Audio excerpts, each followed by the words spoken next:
শীতের আরো খবরাখবর জানাতে আমাদের সঙ্গে পঞ্চগড় থেকে যুক্ত হয়েছে লুৎফর রহমান, এছাড়াও চুয়াডাঙ্গা থেকে যুক্ত আছেন অনেক চক্রবর্তী। তবে শুরুতে আমরা পঞ্চগড়ের খবরাখবর জানতে চাই। লুৎফর, আগের তুলনায় মাঘের শীতে আপনি কি ধরনের পরিবর্তন দেখতে পাচ্ছেন জানাবেন।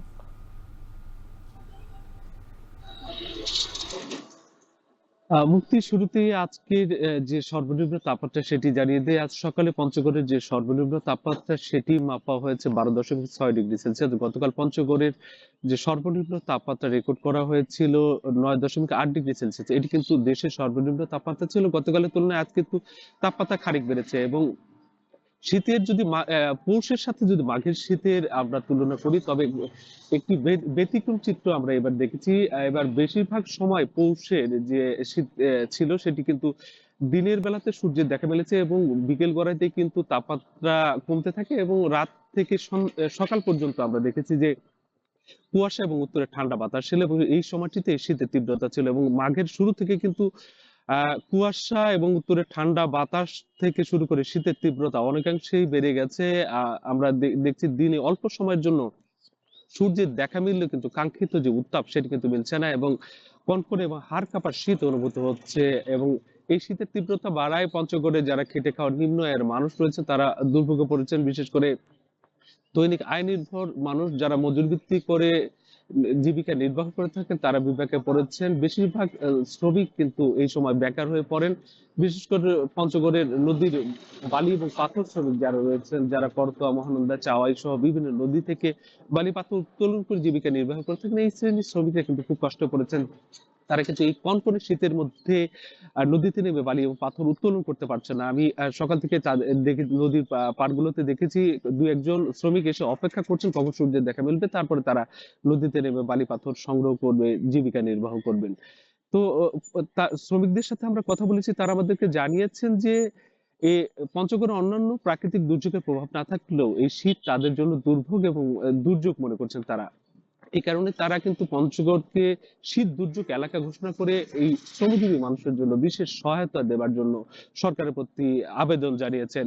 এর এর পাশাপাশি জানিয়ে রাখি যে আমরা তেঁতুলিয়া আবহাওয়া অফিসের কর্মকর্তাদের সাথে কথা বলেছি, তারা আমাদেরকে জানিয়েছেন এ মাসে কিন্তু আরো শৈত্যপ্রবাহের পূর্বাভাস রয়েছে এবং এখন কিন্তু চারপাশে এখনো ঘন কুয়াশা রয়েছে এবং উত্তরে যে ঠান্ডা বাতাস সেটি কিন্তু বিরামহীনভাবে বয়ে চলেছে। তো মুক্তি, এই ছিল আমার কাছে পঞ্চগড় থেকে শীতের সার্বিক চিত্র।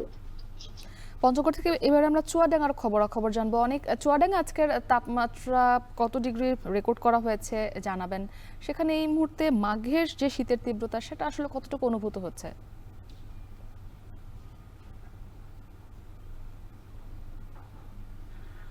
মুক্তি, মাঘের শুরুতেই আসলে চুয়াডাঙ্গার আবহাওয়া অফিস তাপমাত্রা রেকর্ড করেছে সকাল 6টায় 13 ডিগ্রি সেলসিয়াস, অর্থাৎ গত কয়েকদিনের যে তাপমাত্রা রেকর্ড সেখান থেকে কিছুটা তাপমাত্রা বেড়েছে। তবে বাতাসের আর্দ্রতা কিন্তু 96%, যার কারণে এই শীত বেশি অনুভূত হচ্ছে এবং সাধারণ যারা মানুষ তারা কিন্তু আসলে দুর্ভোগে পড়েছে এই সকাল থেকে। এছাড়া আমি শুধু মাঘ নয়, পৌষের শুরু থেকেই চুয়াডাঙ্গার যে শীতের দাপট সেটি আসলে অনুভব হয় এবং নিম্ন আয়ের খেটে খাওয়া মানুষ চরম আকারে দুর্ভোগে পড়ে।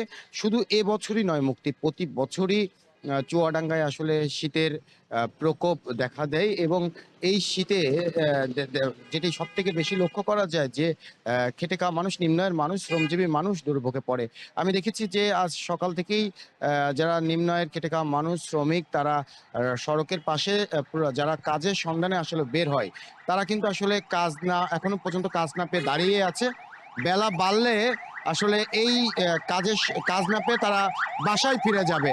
পাশাপাশি একটা বিষয় জানিয়ে রাখি মুক্তি, যে এই যে তাপমাত্রা ওঠানামা এবং শীতের যে প্রকোপ, এর কারণে কিন্তু সদর হাসপাতাল, স্বাস্থ্য কমপ্লেক্স এবং প্রাইভেট ক্লিনিকে প্রতিনিয়ত শীতজনিত রোগীর সংখ্যা বাড়ছে। ভর্তি হয় এইসব রোগীর মধ্যে শিশু সংখ্যাই বেশি। এরই মধ্যে সদর হাসপাতাল থেকে জানানো হয়েছে আমাদেরকে যে এই শীতজনিত রোগে 2 থেকে 2 জন শিশু কিন্তু আসলে এর মধ্যে মারা গেছে।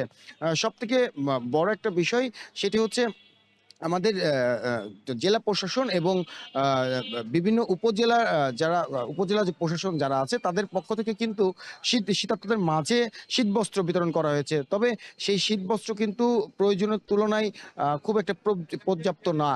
পাশাপাশি বিভিন্ন সংগঠনের পক্ষ থেকেও আমি দেখেছি যে শীতবস্ত্র এবার বিতরণ করা হয়েছে। এছাড়া জেলা প্রশাসকের দাবি যে ইতিমধ্যে 25,000 কম্বল, সরকারি কম্বল শীতার্তদের মাঝে বিতরণ করা হয়েছে।